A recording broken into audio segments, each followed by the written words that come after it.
Semenanjung Sinai. Ini bukan sekedar padang pasir biasa. Disinilah Nabi Musa menerima wahyu pertamanya di Gunung Sinai, atau yang dikenal juga sebagai Jabal Musa. Disinilah menurut catatan sejarah dan kitab suci, Bani Israel pernah menghabiskan 40 tahun perjalanan setelah keluar dari Mesir.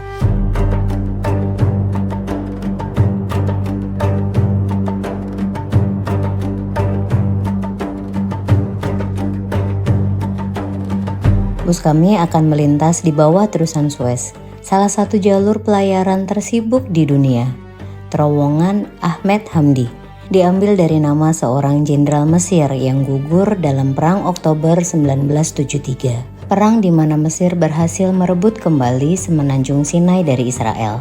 Mulai dibangun pada tahun 1975 dan selesai pada 1980. Panjangnya sekitar 1.600 meter dengan titik terdalam sekitar 60 meter di bawah permukaan laut.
Kairo, dengan populasi lebih dari 20 juta jiwa, menjadikannya sebagai salah satu kota terpadat di dunia.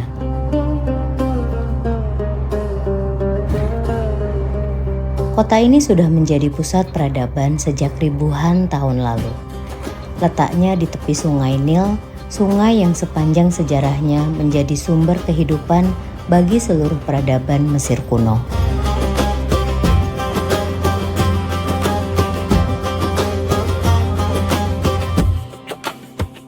Sekarang kita menuju salah satu tempat yang merekam sejarah panjang Mesir, Institut Papirus.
Papirus adalah tanaman air yang tumbuh subur di tepi Sungai Nil.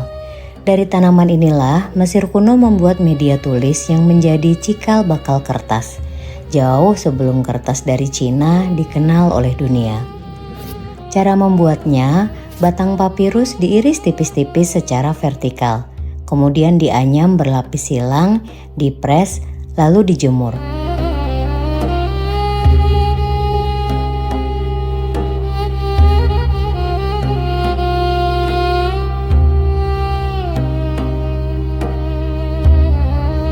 Hasilnya adalah lembaran yang kuat, ringan, dan tahan lama. Penggunaan papirus sebagai media tulis di Mesir sudah berlangsung sejak 3000 tahun sebelum Masehi.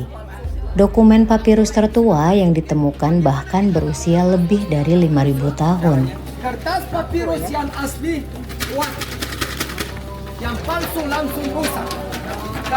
Orang Mesir kuno menggunakan papirus untuk menyimpan catatan pemerintahan, transaksi dagang, teks keagamaan, termasuk yang terkenal adalah Kitab Orang Mati, sebuah panduan ritual menuju kehidupan setelah mati dalam kepercayaan Mesir kuno.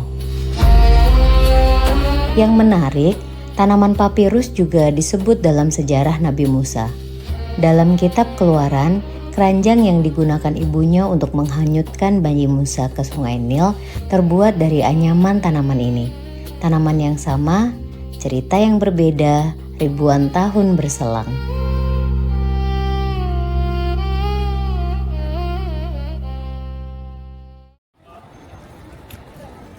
Dataran Giza, tempat tujuan kita, berada di tepi barat Kairo. Disinilah kompleks piramida dan Sphinx berdiri selama lebih dari 4.000 tahun.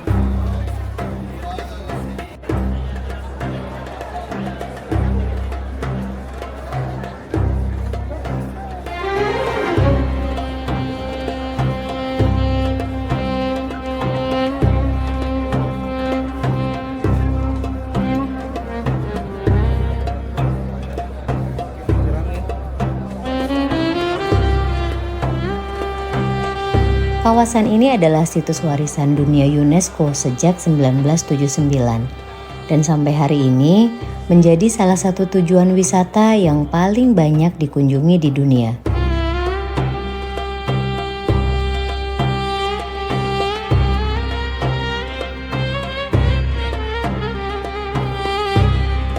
Piramida Agung Giza dibangun sebagai makam Fir'aun Khufu atau dikenal juga sebagai Cheops. Ini adalah yang terbesar dari 3 piramida di Giza. Tingginya awalnya 146 meter, menjadikannya bangunan tertinggi di dunia selama hampir 3.800 tahun sampai Katedral Lincoln di Inggris melampaui tingginya pada abad ke-14. Akibat erosi, tingginya tersisa sekitar 138 meter. Piramida Agung Giza adalah satu-satunya dari 7 keajaiban dunia kuno yang masih berdiri utuh hingga hari ini. Batu ini satu setengah ton sampai 18 ton. Lihat ini Bapak Ibu. Bapak Ibu beberapa batu dalam piramida ini 2.030.000. Saya hitung kemarin. Ini juga Bapak Ibu. Ini 1 setengah ton sampai 18. Istimewaan piramida ini Raja Khufu itu bangunan ini bukanlah sembarang bangunan kuno. Ini ukurannya yang sangat fantastis itu untuk ukuran bangunan di zamannya. Telah menghasilkan banyak misteri dan juga keistimewaan yang menunjukkan kemajuan keberadaban Mesir. Pada masa itu, berikut adalah beberapa istimewaan piramida Khufu. 1. Piramida Mesir atau Khufu yang merupakan ini satu dari the famous 7 wonders of the world, salah satu keajaiban dunia, dan menjadi ini lambang pada uang $1 Amerika.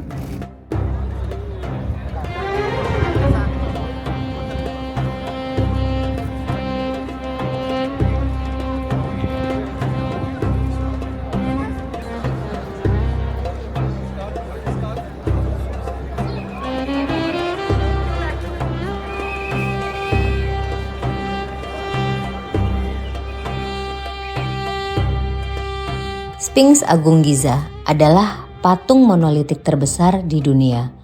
Dipahat langsung dari satu bongkahan batu kapur alami tanpa disambung-sambung. Panjangnya 73 meter, tinggi 20 meter. Dipercaya dibangun pada masa pemerintahan Fir'aun Khafre sekitar 2500 sebelum Masehi. Meskipun ada sejumlah peneliti yang berpendapat patung ini jauh lebih tua dari itu. Hidungnya yang kini hilang menjadi salah satu misteri sejarah yang sering diperdebatkan. Sebagian besar sejarawan berpendapat hidung itu sudah rusak sejak abad ke-3 atau ke-4 Masehi.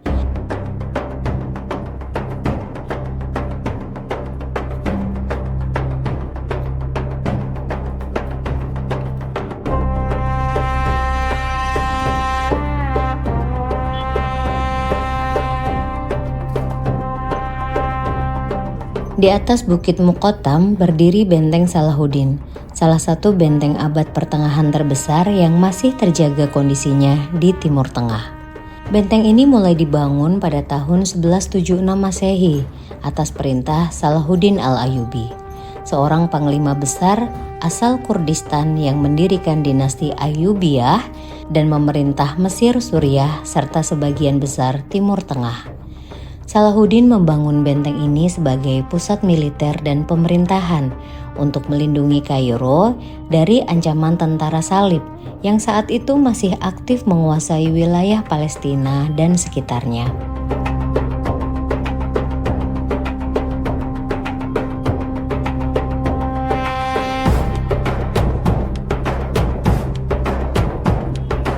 Masjid Al-Husain adalah salah satu masjid paling dihormati di Mesir dan bagi banyak umat Islam di seluruh dunia.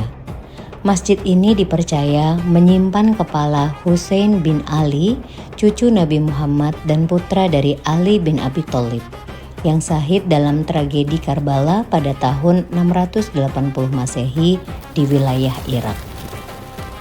Di seberang Masjid Al-Husain ada Khan el-Khalili, pasar tradisional yang sudah berdiri sejak tahun 1382 Masehi, dibangun oleh Amir Jaharks el-Khalili, seorang pembesar pada masa dinasti Mamluk. Selama lebih dari 6 abad, pasar ini tidak pernah berhenti beroperasi.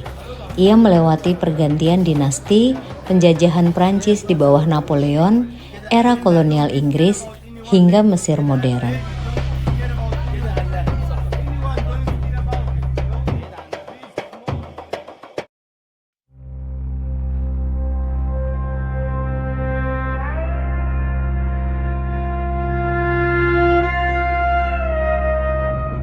National Museum of Egyptian Civilization atau NMEC dibuka kembali pada 2021 setelah renovasi besar-besaran. Disinilah kini disimpan koleksi Royal Mummies, 22 mumi raja dan ratu Mesir kuno yang sebelumnya berada di Museum Kairo.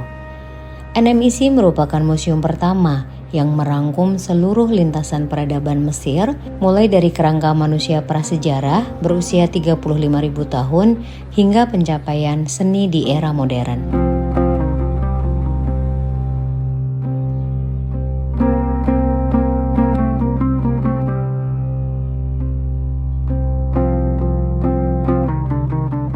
Kami mengakhiri perjalanan hari ini di Masjid Amru bin Ash, masjid pertama yang dibangun di Afrika, dan salah satu masjid tertua di dunia yang masih aktif digunakan sampai hari ini. Amru bin Ash adalah sahabat Nabi Muhammad yang memimpin pasukan Islam menaklukkan Mesir pada tahun 641 Masehi, mengakhiri kekuasaan Bizantium di wilayah ini. Setelah penaklukan, ia mendirikan masjid ini di kota Fustat yang akhirnya menjadi cikal bakal Kairo. Masjid ini sudah banyak mengalami renovasi dan perluasan selama berabad-abad. Yang kita lihat hari ini bukan lagi bangunan aslinya, tapi lokasinya tidak pernah berubah sejak pertama kali dibangun lebih dari 1.300 tahun lalu. Di antara tembok inilah sejarah Islam di Afrika dimulai.